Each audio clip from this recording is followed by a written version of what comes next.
La Lanterna, a spotlight in Italian football, is a podcast that dives into the beautiful game seen from the eyes of two fans from the oldest team in Italy's point of view. My name is Fabrizio Cardone, Canadian and Genovese, together with my friend Matt Killen, an American-born and Genoa fan. Every week, we'll tell you all you need to know about the only team you need to know about, Genoa CFC. Plus, we'll have guests and provide updates from around the magical world of Italian football.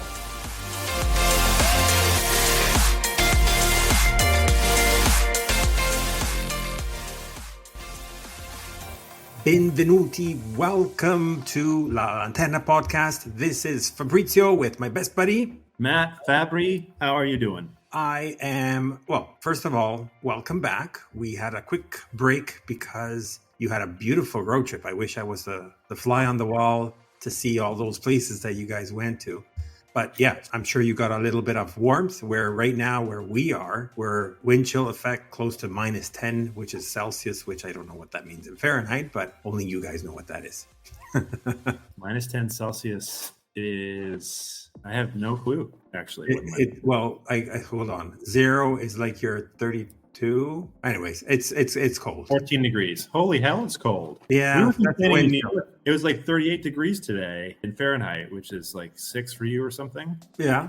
And we were like, this is fucking cold. Minus 10 is really cold. Wind chill. So the real deal was like minus 2, minus 3, minus 4. It's early stages of towards our winter. Mind you, in a couple of days, it's going back to the pluses. So plus 6, plus 7. But yeah, it was just like, not that a surprise because we were expecting it because it was very well visible that it was going to happen. But your body's not used to it, especially, I guess, with a very mild autumn or fall that we've been having. So I guess welcome to winter. So what I'm trying to say with that is like, I'm sure we're all the way down south where you went with your road trip and so on. I'm sure you got some nice weather, warm at least. It was fun for us. We drove down to Florida and back, which was probably not something I recommend doing over 2 days, but it was a lot of fun to stop over and do a little bit of like a road trip out of it. And we were actually in the northern parts of Florida. So while it was warmer, it wasn't super warm. We were on the beach with like sweatshirts on and stuff like that. So,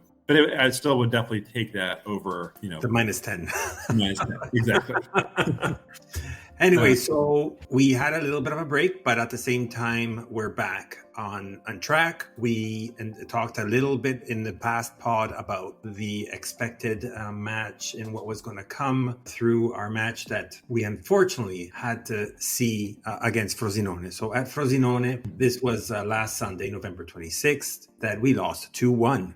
Disappointment feels somewhat strong given we didn't have a lot of our players for the match, but it kind of feels a little bit like that because I would say for much of the match, we gave a good account of ourselves and, we still end up with really nothing to show for it. And I think that's kind of where more of the disappointment comes in. Frosinone coming into this season, I think when we were looking at the calendar, you're saying, okay, Frosinone, that's a match we should win. I don't think that we were looking at this super pessimistically, but with Frosinone's form and how they've been performing in Serie A, getting a draw out of this match would have been, I think, a more than acceptable result. We would have been happy with that. It would have been at least canceling out points against a team that in concept could be battling it with us to stay up towards the end of the season, despite how strongly they've started. And it seemed like we might get there, but, honestly, I think the story of the match, unless you have other thoughts on this, it's sort of simple. We concede a first goal that was kind of uncharacteristically sloppy from Martinez. It seemed like that was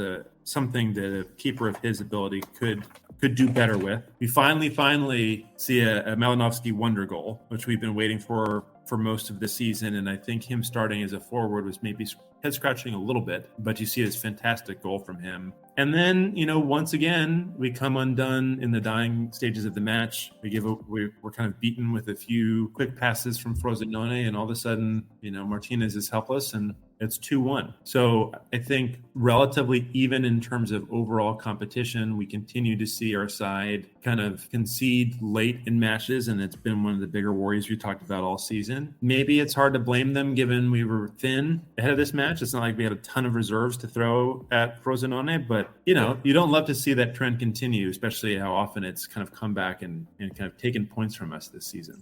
In a nutshell, your recap is essentially what happened with the match. The one thing I have to add to that is definitely the fact of the lack of our elite starting 11, where, if I'm not mistaken, at least almost half of our starting 11 is in sickbay. Just to mention a few, you could say definitely Retegui is probably the biggest one that we're feeling the pain.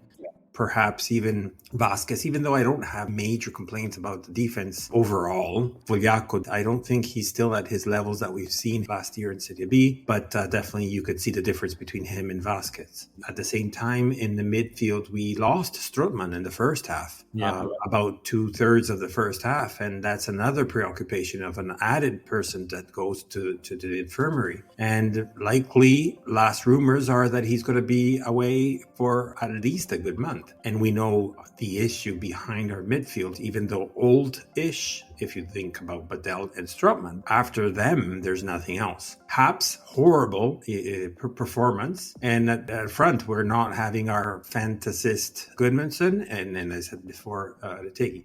But quickly the lineup. Martinez in goal. Left to right, Vogliacco, Dracusin, De Winter. So we have a 3-5-2 or 3-5-1-1 module. So we're missing Bani. Sorry, another one that we were missing. Then in the midfield, left to right again, Haps, Strootman, Badel, Frendrup, and Sabelli. Then up front, whether that is a 2 or 1-1, Malinowski to the right or center right or a little bit in the back. And then Puskás as our striker.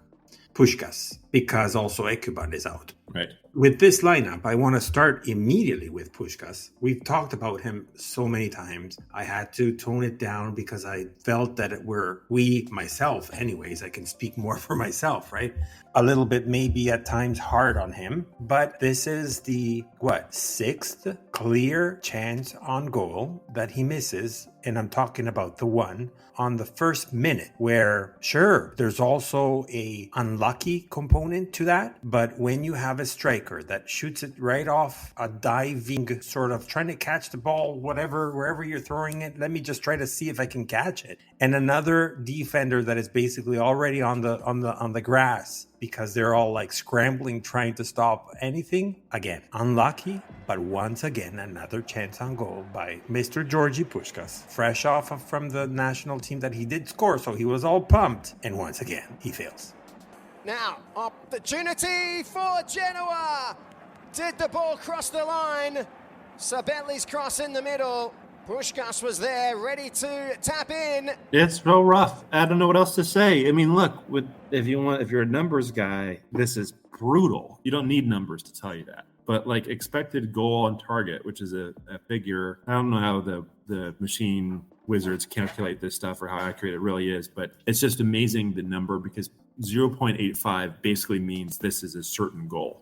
And it's not. We didn't get the goal. Even without the expected goal on target, the XG is 0.51. So it's just one of these things like you can talk about unlucky, you can talk about all these things. I mean, if you want to give him credit, I guess he continually finds himself in a place where he's in goal scoring opportunities. Problem is he's not scoring them. And it's just been such a regular occurrence. It's obvious that there's something missing from confidence. You would think exactly to your point that scoring over the international break would have done him some good. It's just rough. You know, it really, I think, well for us. By the way, as you said, he puts himself in the right spot. That's true. We do have to give kudos to also Sabelli with a great assist. If that was an assist, I would say MVP of the match for me is Sabelli. MVP of the match. Sabelli played very well. He definitely did. I think this is one of his better matches this season in Serie A. For someone that he was supposed to be a Serie B guy, we don't need him. We should park him again somewhere else. He's doing an incredible job in lieu of Mr. Ghost Hefty Boy. I know. We never are seeing Hefty anymore, which I still kind of don't completely understand. But to your point, while I believe this was one of his better performances in the season, he's had some solid performances for most of the campaign Sabelli has. I agree. 8 minute, again, another assist by Sabelli. Frendrup, great guy, love him to death, as we say in Italian. Great midfielder, defensive midfielder, right? He's definitely, we know he's not the goal type midfielder. In fact, he gets a cross from Sabelli again, perfect on his persona. And Frendrup, this is the 8th minute, he kicks it with his knee. And it goes out. So that's another chance on goal. Sabelli. Another good cross played in. And on the end of it was Morten Frendrup. The Dane still looking for his first Serie A goal. The knee shots aren't very successful. No, but you would think that someone like Frendrup, fine, he's young, whatever, sure. Stop it. Don't kick it with the knee. Anyways, so 33rd minute, that's where the first goal by Frosinone happened. The goal comes from a decent chance that Frosinone created. And I have to say, lots of back and forth, different people having different opinions and so on. You did mention partially about it and also on the other side, both sides meaning. So the two factions are one saying it was a total slop job by Martinez. He sucks. Let's kick him out and get Leali in. And the other side, which I think I'm more leaning, there's no think. I'm definitely leaning more towards that side, is I don't know if you noticed that, but fine.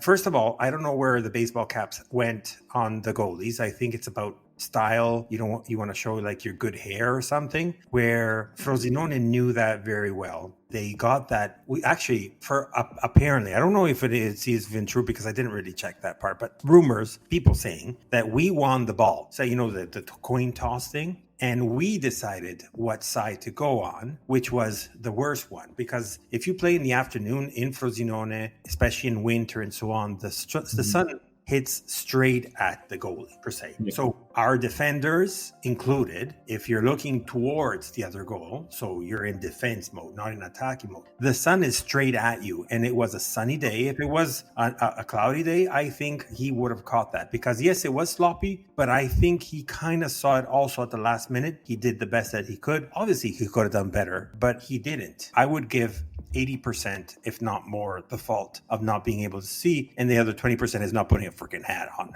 Well, I mean, I just think you got to do better. I mean, I've experienced this myself in an incredibly amateurish way, because that's the type of keeper I am. I'm nowhere near any sort of professional keeper, but I've experienced, when you have, that's totally a true thing, when you have a ball in flight, especially, and it's at a certain kind of level of where the sun is, that kind of overlap can totally block your view for a second. But you also have to know about that. You have to know that this is a possibility, and you've got to be ready for it. And, he definitely reacted late. He gets his hands on it. I think one of the things that you could do in that situation, if you know that it's going to be harder to kind of deal with the ball, don't try to catch the ball. Punch it out. If the ball's coming in and you see it coming in and you know you're about to lose it, because by the way, this happens at night too. If there are floodlights going on and the ball's at a certain level, it's possible for the ball and the floodlights to kind of interact. If you're looking up at a certain point or something like that, and the way they're positioned, like that can happen in certain pitches. That's true. So what you have to be able to do is recognize that situation, and instead of trying to catch the ball, get it out. And he didn't do that, and it basically went through his hands, and it's a goal. And he shouldn't be beaten that way. I think just fundamentally that should not be something that's there. Calling for him to not be our keeper anymore, I think, is incredibly extreme. One of the things about being a keeper is you get things wrong. And the unfortunate thing about getting something wrong as a keeper is it's a goal. It's very rarely not a goal when that happens. But I think he could have done better. I don't think it necessarily cost us a point per se. I don't look at it that way. Like for me, I don't think, well, if we had a better keeper, we would have at least had 1 point. You're gonna drop matches, but it obviously was unfortunate because it did. It was way early in the game in order to say we lost a point because of him. So I disagree with that statement. Not that you said it, saying with that statement. No.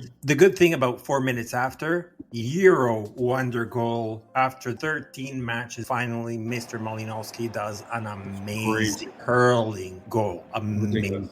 Now Malinowski. Oh yes, 1-1. Ruslan Malinowski, his first goal in 25 league matches, is a beauty. And apparently, stats, but who cares? I mean, I want to quote them because they look nice on us, is Malinowski is the it's the player with the second most goals from outside the box after Messi. And this, is that right? So Malinowski is the second with the most goals from outside the box. That's this season, or that's like within overall, like all his career? Yeah. That's a ridiculous stat. I didn't realize he was second behind Messi in goals outside the box. I would suppose it's at least, I'm thinking, active players, but still. He's had some career already, but I think the total is 16. Just to put this on perspective a little bit, the expected goal on target for this still was 0.34 versus Puskas's 0.85. So it just shows you how bad of a miss it was when Puskás was not able to convert. But I know. I mean, what an amazing, like this was one of those, it must have been, more than 40 yards out when he struck the box. He was pretty far off the box. It wasn't even just like on the edge of the box. And to put it top corner like that was just remarkable. It was an amazing, that's like one of those, when you see that happen, you immediately are off your seat. It's crazy. Yeah, I would say any side, even like from a Frosinone side, I would have been. You have to keep what the hell was that? There's nothing else you can do about it. No, yeah. All right, so then that was on the 33rd minute. So nothing really more happened after the first half, other than the sub that we were forced on because of the injury that Sturtman had. Then in the second half, right off the first minute, finally now, change of sides. The Sun is no more a bother, unfortunately, not even for Frosinone. And there was a great opportunity by Ibrahimovic, other great player, by the way, to keep an eye on. Mm-hmm. And an amazing save by Martinez. So he kind of, in my opinion, he makes himself be forgiven. Shot from Ibrahimovic is saved by Josep Martinez. 10 minutes after that, another great assist by, guess who? Sabelli to Thorsby. Oh my God, don't even bring this one up again. What the hell happened? I don't know. Like, great pass again. Sabelli, seriously. He did this is the third, cross that he's doing into the pitch perfectly to the striker or whomever is trying to kick. And Thorsby, what does he do? Frendrup for Sabelli. Plays it across Thorsby. Well, he's missed a sitter there, hasn't he? He just kicks it out. Doesn't even have a chance on stopping it and kicking it directly to the goalie like Puskás, or not even that. It just went to the stars. They skied the hell out of it. It was embarrassing. There was a great chance. Yeah, you can't call them an assist because they weren't. It's not like, hey, Sabelli had an assist and it was called back because of offside or VAR. No, it was called back because Morten Thorsby was on the other side of it. That's how it was called back, because this guy couldn't get anywhere near fucking target when he had the ball. And he's wide open too. He had plenty of space. Yes. It's just, I know it would have been a clear goal. Yeah, you can't. I know you can't like take a touch, really. Well, actually, I don't know if I can't remember if he did take a little bit of a touch, but you have to get rid of the ball quickly in that situation. But still, like, at least put it on target, man. Come on. These are professionals, right? Well, 10 minutes after again. So this was like in a routine of 10 minutes after 10 minutes. 66th minute, a free kick, almost as if it was a corner kick by Malinowski.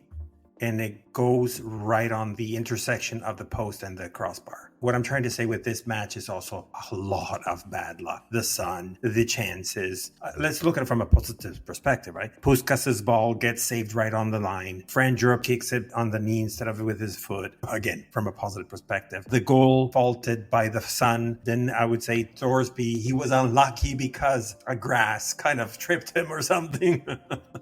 And then now on the pitch that yelled in Thorsby's ear as he hit the ball. Exactly. And then you have this free kick that goes directly on the crossbar. Up steps Malinowski, goes for goal, and he rattles the crossbar. It was remarkable, though. Like that, how many times do you actually see that happen? Rarely, very rarely. He was very cornered too. I'm not saying that he was right on the corner kick because it was a free kick, but it was quite angled. And it was, again, another perfect shot that he did from outside the box, and he centered it. Yeah. Incredible. Like, it was a great man. A lot of people voted him as the best MVP just because it's easy to give the MVP title to a goal scorer. But he definitely, it was his best match so far, in my opinion. Then on the 67th, just soon right after this crossbar thing by Malinowski, we have on the other side, assist by Caso, gives it to Marquitza, and another great save by Martinez. So again, to those people that think that Martinez sucks, I think he's actually a very excellent goalie, and he can only He's only actually improving match after match. Then nothing more really happened other than, once again, in the dying minutes of the match, this was actually the 90th plus 4, so this is pure injury time. We had 5 minutes. We have a goal by Monterisi. Now, I have a comment around that. So I'm not trying to point now fingers specifically to Mr. Gilardino, but do we really need to question before I get to my point, I suppose, but do we really need to do all 5 changes? Now, mind you that I am sure that based on his tactics and so on, the change that he had with Thorsby coming over for Storma because of his injury kind of throws off any coach with respects to the strategy for the changes, right? But why do you need to change your tactical asset when you have 2 minutes to the 90th minute with 3 new players that can... We know our bench is what it is. I'm sure the coach knows it. He brings in Galdames for Haps. He brings in Vasquez for Vogliacco, the only one that I agree upon, and Hefty for Badel. So I guess it's technically Galdames for Badel, Hefty for Haps, right, and Vasquez for Vogliacco. But right.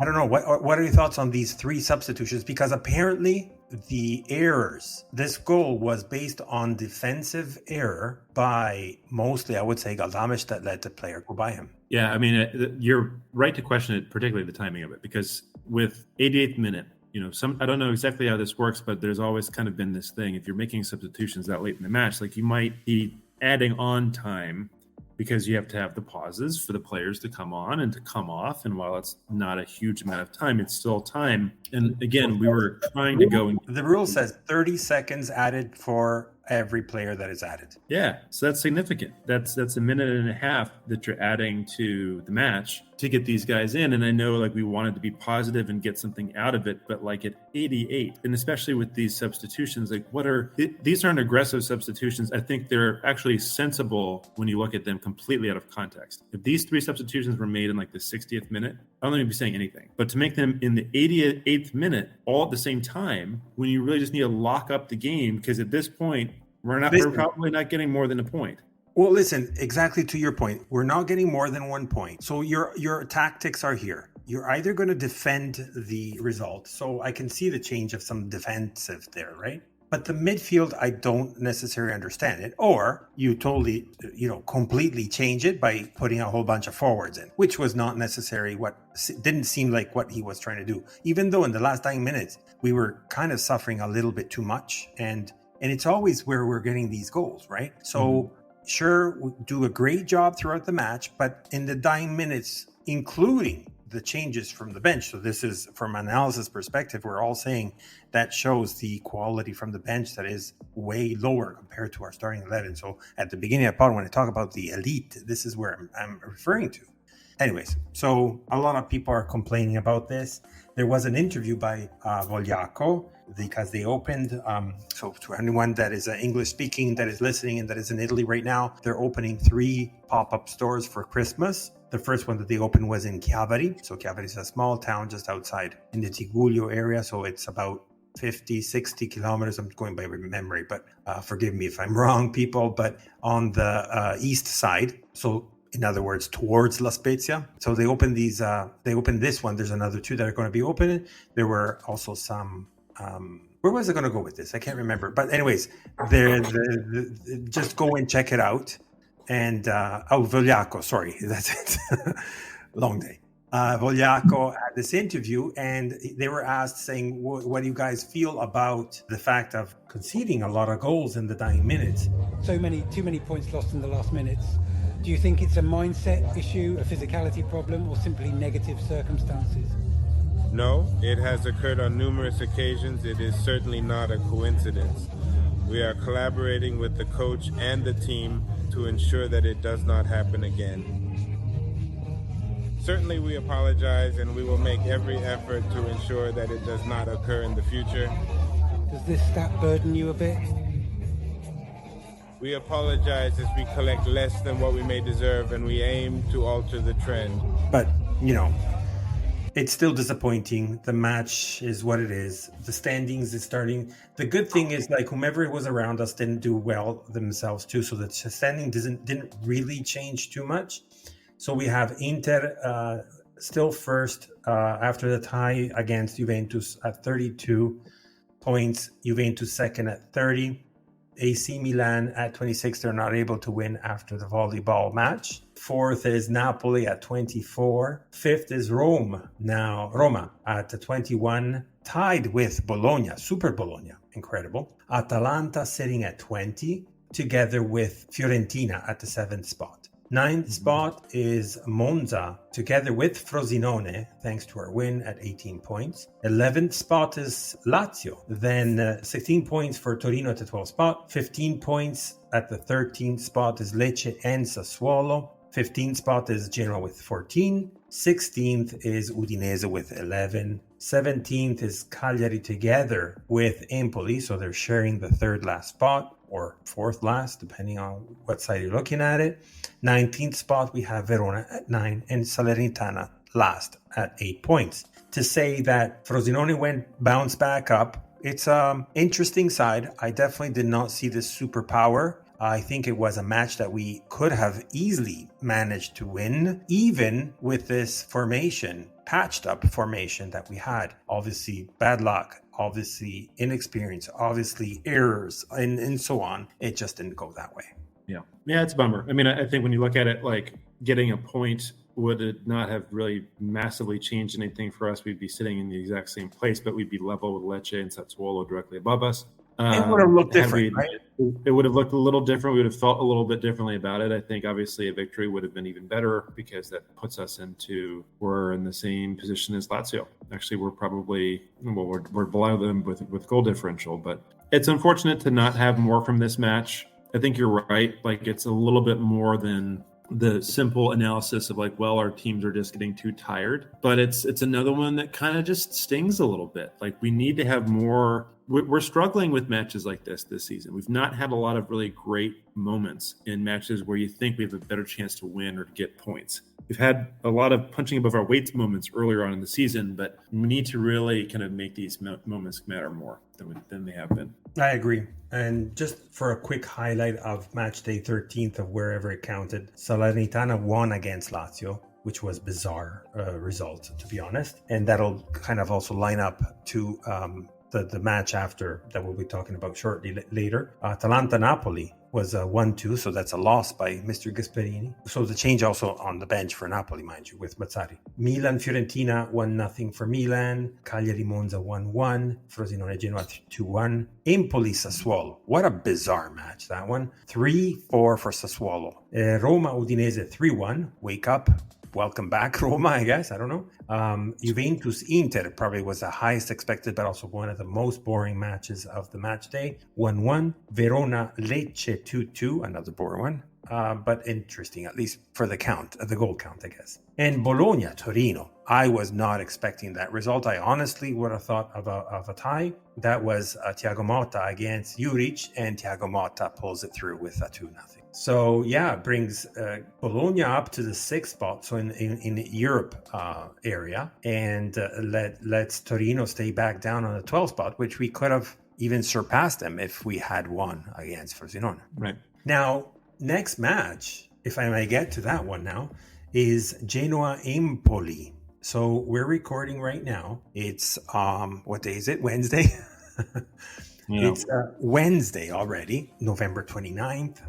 But on Saturday, we will be facing Empoli. So what do you think about this match on December 2nd? Well, this is tricky because it's a similar quandary. We were complaining in the lead up to the Frosinone match. I think there's a little bit. I felt this way. I don't know if every Genoano did. No Goodmanson, no Retegui felt like, man, this is even against Frosinone. I mean, Frosinone are a decent team this season. It felt like we have an uphill battle. You know, you add, as you mentioned, Bani unavailable. Strootman picks up an injury. Ekuban unavailable. Jagiello, he's been more unlikely to play. He may come back, but unlikely probably to play in this match. So we've got a lot of guys that are not going to be in there. And I think, you know, it will be especially interesting to see what we do in the midfield. Do you see Kutlu coming in there? Is it going to be Torsby again? Like, how are we going to approach this match?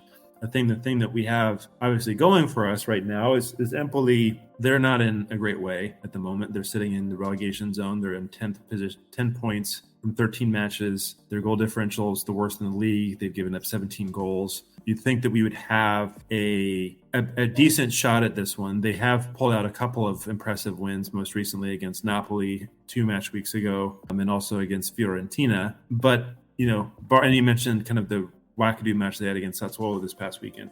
I think it'll be really interesting to see exactly how we line up with this. I wouldn't completely take their side for granted, but I think if all the teams to be going up against with a weakened side, I would probably rather play Empoli than any other team in Serie A right now. I have to agree with that because, they're such a unpredictable right now. I think a lot of points that they have, I could be wrong. I don't know what you think about it, but by all the wins and the points that you mentioned before, that may be some odd ones, but it's more like a lack on the other side rather than the quality on their side. Yeah, there's nothing that really immediately screams like, wow, like look at these guys that they have. Ranocchia, I think, is a name we've heard, obviously, over the years, a younger player. I don't really know too many other guys. Brzezinski is another name. There are a couple other kind of players. Caputo. No one in this side really immediately kind of stands out, and you think, wow, we're going to have a harder time against this group. Obviously, we do have our dear friend Mattia Destro, but he's not likely to probably appear, save for a couple of opportunities off the bench. So, I don't know. So, truth to be told, I was positive around a week ago, 10 days ago, when we had last podcast, because I thought we had the chance, the opportunity, the quality around that. What do you think if we have to go into the predictions now? What do you think about the next match? I still think we will get a win. I think that as a squad on the whole, we have enough talent to get a result against Empoli. I know we're missing Strootman. I think specifically when you look at the players that are unavailable, you worry about Mattia Bani, like if we go one by one. So Bani has been really important for us. He's kind of a surprising elder statesman in our defense in that, I always kind of forget how old he is, and he's really not that old. Just why I kind of am using that phrase. But, we have Vazquez. We have Dragusin, we have Voyako. We have players that can contribute in the central defense. And I think all 3 of those players could start and it wouldn't feel out of place. In some ways we felt Voyako probably needs the most game experience. He's the youngest, he's the newest to this, but we've seen potential from him. And if there's an opportunity for him to get more minutes and to have more chances, I think this is a great example of a match like that. So, defensively, I would argue we have enough depth there where while Bani's injury is not ideal, I think we can cope with it. When you look at the midfield, there's a little bit more of a question mark, especially as it relates to how we want to line up. Adel and Frendrup, I think, are locks. They're for sure going to be in the starting lineup. I'd be shocked if they were not. What happens with that third defensive midfield player is sort of a semi-question mark. I would imagine it's going to be either Torsby or Kutlu. I'm not sure either of them have really particularly blown us away this season, but we have someone who can step in there. We're kind of missing a little bit from Strootman and what he can bring. I think we'll have enough there against Empoli, hopefully. When you look at the attacking components of this, I think that's really where you kind of have to raise questions. I wouldn't be so surprised if we saw, basically barring the Strootman replacement, the same lineup that we started out against Frosinone with, where you have Puskás again with Malinovsky. I think it's still so bizarre to have Malinovsky in that forward kind of striker position, but well, who else are you going to put? A lot of comments come, and I'm the first one to say let's put in some youth at times, right? Yeah, Seydou Fini, I think, is probably the most public. The issue is also, first of all, Fini is not a striker, but he's like a winger. At the very most, a like would be Papadopoulos, which is the striker on the Primavera side. But no one wants to put a Primavera, so these are 2008s, I believe, right in there from the first minute. At the very least, he would put them in the dying minutes, and that's similar to what happened also to, I can't remember now his name, but the kid, he's a 2003 actually. Mine and anyways, so very young, 15 years old. I think he broke the record from Pellegrini and from Milan. And anyways, they did it for the last 5-10 minutes, and that's what it should work. So people saying let's put the Primavera from the starting minutes, it's any good decent coach would never do that unless you're like you don't have anything else really, right? But having said that, what else are you going to put out there? So you're right. Like the starting 11 might not change that much. Hopefully we're going to get Bani back. I haven't really following too much because we're having so many different injured that it's hard to really keep track. Retegi seems he has just joined the team to train. Having him to start from the beginning, I would say it's an absolutely not. Maybe in the last few minutes if he is fit or if he's deemed to be fit. But Messias, I don't think he still has the 90 minutes. He might be pulled in. I don't know. It could be an option, like to say, instead of putting me in the end, to put me at the beginning and then, replace me with someone else. I don't know. I honestly think we've just seen this way too much. I would be shocked if we see any of Bani, Messias, Retegi in this match. I don't think it'll happen. I mean, why? Why would you do it? These guys maybe have an outside chance, but they've not had any game experience at all. And we've already had at least an example of this with Retegi, where we've got a guy coming in maybe earlier than you think they maybe are coming back, and then he just re-aggravates it again. We're too thin. I think we need to get a point. We need to get 3 points from this match, but it's a bigger concern if, again, Messias is out for another 4 weeks because he hurts himself in the last 20 minutes of this match. I agree 100%. So, I mean, this is not necessarily a do or die situation. We're not quite there in the season yet. No. We're still at the 13th match day out of 20. What am I talking about? 38. Sorry. So we're a third the way. So it's still okay. We're still in the average of being safe. So when people talk about Gilardino needs to be kicked out because he's inexperienced, he doesn't know what he's doing, and these players all suck, we need 11 new players in January or things like that. Mm-hmm. I don't know what's going to be coming in January. We talked about it last pod and other pods as well. Let's wait and see. Let's work on to your point, let's work on not ruining already who we have, because it's very important. And anyways, going back to my side, I think Empoli is going to be tough because they're in a very odd situation, contrary to us.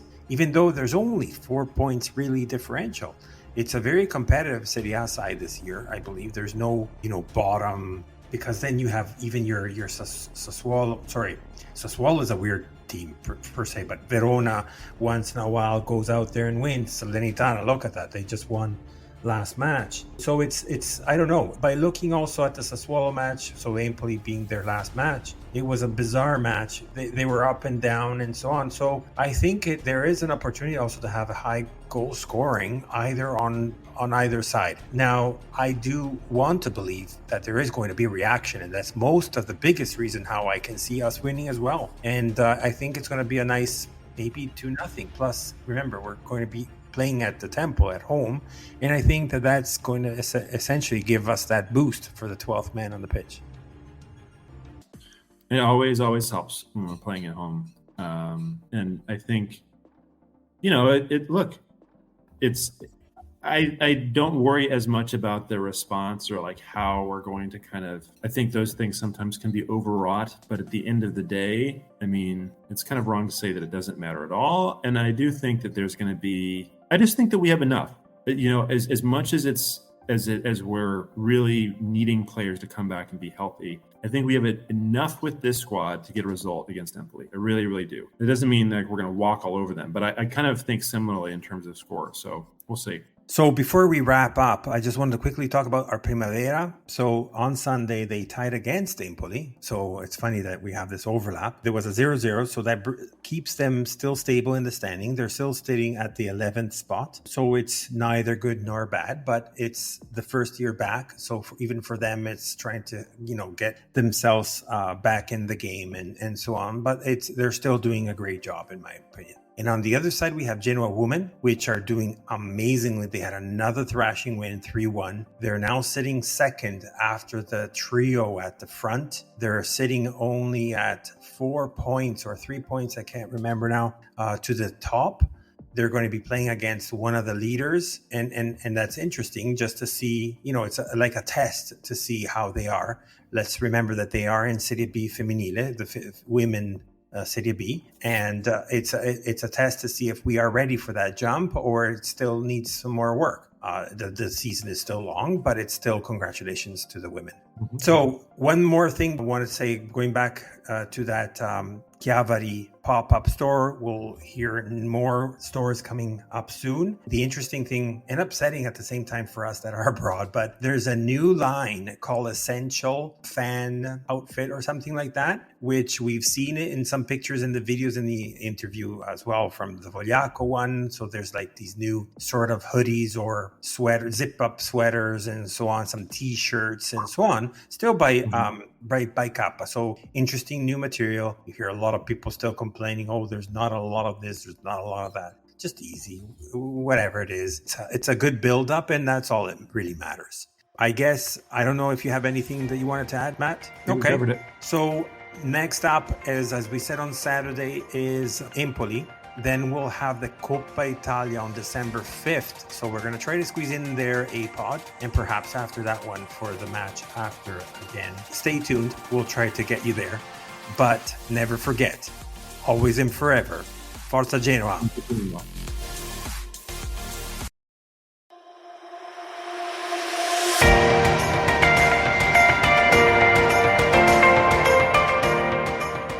You've listened to La Lanterna, a spotlight on Italian football, a podcast powered by Genoani Si Resta.